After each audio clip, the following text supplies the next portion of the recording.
So our next chapter is electric potential and electric potential energy. सबसे पहली चीज कि ये पोटेंशियल का इस्तेमाल क्या है. The concept of electric potential helps us to solve problem in electrostatics.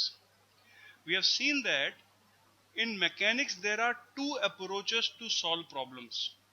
पहली है force approach और दूसरी है energy approach. For example, let us say एक मास m को h हाइट से गिराया जाए और ये निकालना हो कि इस मास m की वेलोसिटी कितनी होगी जब ये बॉटम मोस्ट पॉइंट पे पहुंचेगा. तो एक तरीका तो फोर्स का मेथड है. We will apply Newton's law. इसके ऊपर जो फोर्स लग रहा होगा वो mg लग रहा होगा और mg force will be equal to ma second law से, and therefore the acceleration will be equal to g. और अगर इसका एक्सेलरेशन g है तो by the time it falls by a height h, the velocity v square will be given by u square plus 2gh.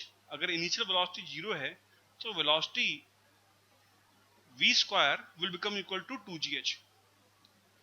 Alternatively there was energy approach. जब ये mass h height से गिरा तो it loses a potential energy of mgh, and this mgh will become equal to half mv square, जो इसकी kinetic energy होगी. तो किसी सवाल को सॉल्व करने का एक तो फोर्स मेथड है, हम किसी भी क्वेश्चन को न्यूटन्स लॉ से कर सकते हैं, और एक एनर्जी मेथड है.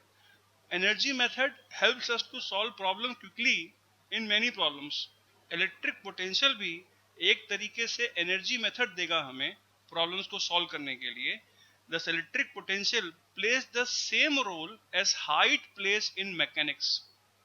तो अगर किसी मास को हम हाइट h1 से हाइट h2 पे ले जाएं तो वो अपने आप नहीं जाएगा. Someone has to take the mass m from lower height to higher height. और जब ये lower height से higher height में जाएगा, it will gain some potential energy. ये पोटेंशियल एनर्जी उतनी ही होगी जितना कि किसी एक्सटर्नल एजेंट को इसके ऊपर वर्क करना पड़ा होगा. और अगर इसको हायर हाइट से छोड़ दें तो it will fall on its own to a lower height, and when it falls it will gain kinetic energy. Therefore to take a mass slowly from height h1 to height h2 we need to do some work. This work, we say, goes into the gravitational potential energy of the system, and if the mass is released from height h2 it will fall to height h1 and gain kinetic energy as it falls. तो जब ये मास गिरेगा तो it will gain the same amount of kinetic energy जितना कि इसके ऊपर work किया गया था. Similarly, potential concept भी is very much similar to the concept of height in mechanics. कोई भी चार्ज Q V1 पोटेंशियल से V2 पोटेंशियल, अगर Q चार्ज पॉजिटिव है तो लोअर पोटेंशियल से हायर पोटेंशियल अपने आप नहीं जाएगा. Someone has to do some work to take the charge from lower potential to higher potential. और जब ये हायर पोटेंशियल पे पहुंच जाएगा, we will say that it has gained some electrostatic potential energy. लेकिन कोई पॉजिटिव चार्ज अपने आप हायर पोटेंशियल से लोअर पोटेंशियल पे आ जाएगा, और जब ये अपने आप आ रहा होगा हायर पोटेंशियल से लोअर पोटेंशियल पे तो it will gain some kinetic energy.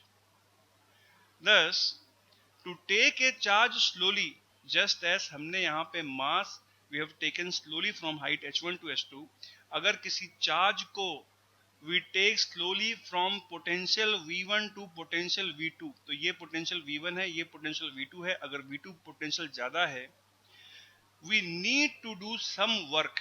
हमें चार्ज q के ऊपर कुछ वर्क करना पड़ेगा. ये चार्ज q अपने आप लोअर पोटेंशियल से हायर पोटेंशियल नहीं जाएगा.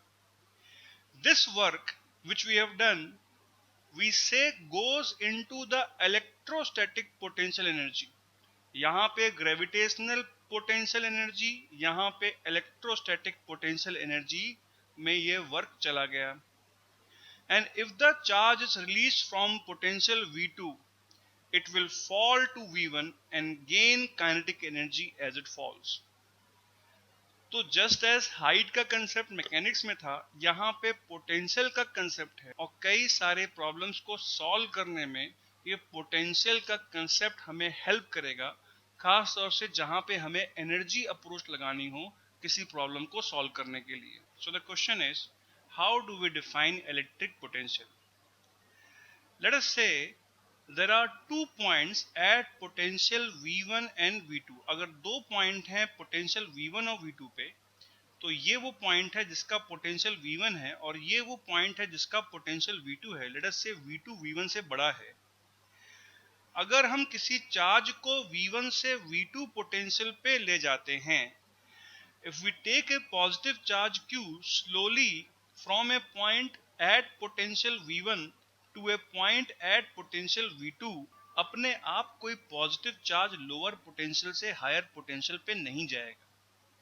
इसको लोअर पोटेंशियल से हायर पोटेंशियल पे ले जाने पे किसी एक्सटर्नल एजेंट को कुछ वर्क करना पड़ेगा. We need to do some work, and the work done by external agent to take the charge slowly is defined as equal to Q into V2 minus V1, जहां पे V2 और V1 इन दोनों point के बीच में potential difference define कर रखा था.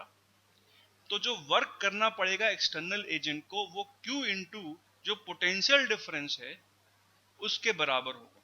And thus we can say that दो पॉइंट के बीच में पोटेंशियल डिफरेंस बराबर होगा इक्वल टू जो एक एक्सटर्नल एजेंट को वर्क करना पड़ा किसी पॉजिटिव चार्ज Q को V1 पोटेंशियल से V2 पोटेंशियल पे ले जाने पे डिवाइडेड बाय Q. तो this is how we define potential difference between 2 point. Potential और इलेक्ट्रिक फील्ड दोनों किसी चार्ज के वजह से होगी. तो अगर एक कोई चार्ज सिस्टम है, इस चार्ज सिस्टम की वजह से स्पेस के डिफरेंट पॉइंट पे डिफरेंट पोटेंशियल्स होंगे. तो लेट अस से इस पॉइंट पे पोटेंशियल V1 है और इस पॉइंट पे पोटेंशियल V2 है. अगर हम एक पॉजिटिव चार्ज Q को यहाँ से यहाँ ले जाते हैं, ऐसा करने में हमें कुछ वर्क करना पड़ेगा.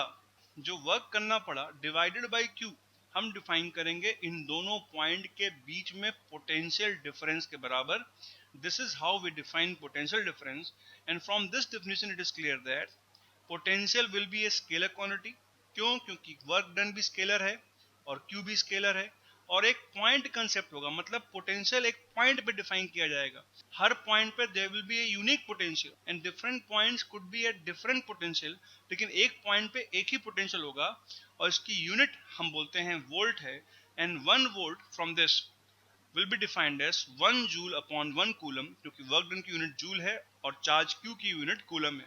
तो 1 volt is equal to 1 joule upon 1 coulomb. So we have defined the potential difference between 2 points V2 minus V1 as equal to work done by external agent to take a charge from 1 to 2 slowly divided by Q.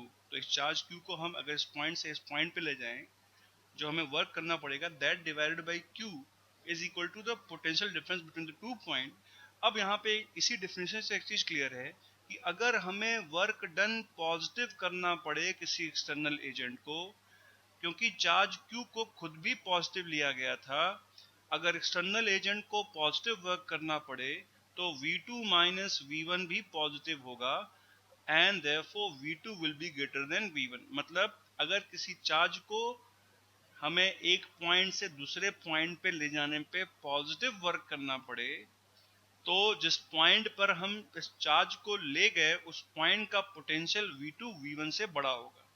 Similarly अगर हमें किसी charge को V1 potential से V2 potential पे ले जाने पे negative work करना पड़े एक्सटर्नल एजेंट को, तो इस डेफिनेशन से V2 will come out to be less than V1. Negative work करने का मतलब कि चार्ज अपने आप यहाँ से यहाँ पहुंच जाए. चार्ज Q अगर अपने आप यहाँ से यहाँ चला जाता है तो एक्सटर्नल एजेंट को स्लोली मूव कराने के लिए इसके ऊपर नेगेटिव वर्क करना पड़ेगा. जिस डायरेक्शन में डिस्प्लेसमेंट हो रही है ऊपर की तरफ, उसके अपोजिट डायरेक्शन में फोर्स लगाना पड़ेगा. तो work done by external agent इस कंडीशन में नेगेटिव हो जाएगा. और अगर किसी एक्सटर्नल एजेंट को जो वर्क करना पड़े वो जीरो हो, तो V2 will be equal to V1, मतलब इन दोनों पॉइंट का पोटेंशियल सेम होगा. For example if 2 coulomb charge is taken from a point at potential 3 volt to a point at potential 8 volt, what should be the work done by external agent? तो simply इसी definition से work done by external agent will become equal to Q into delta V, और delta V 8 minus 3 5 volt है. So work done by external agent will be equal to Q into delta V, and that will be equal to 2 coulomb charge है और potential difference 5 के बराबर है, and this will be equal to 10 joules. यहाँ पे जो सबसे important चीज है वो ये कि हम ये समझें कि पोटेंशियल कंसेप्ट का इस्तेमाल कैसे होगा. पोटेंशियल का इस्तेमाल वर्क डन निकालने के लिए किया जाएगा. अगर चार्ज Q को एक पॉइंट से दूसरे पॉइंट पे ले जाया गया, उसके ऊपर कितना वर्क डन करना पड़ेगा ये निकालने के लिए हम पोटेंशियल का इस्तेमाल बड़े आसानी से कर सकते हैं.